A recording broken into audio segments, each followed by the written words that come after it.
going to start putting this camshaft in now. We're going to lubricate from this first big flat piece to the second one. This is what sits inside the engine on the cam bearings. So we're going to lubricate from this one to this one, and then once we get it in to this point, we'll move on to the next one.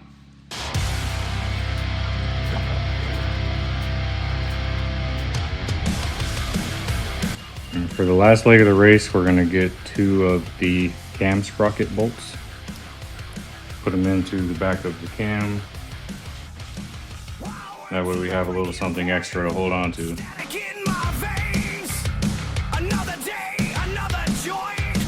Now we're putting in the camshaft retaining plate.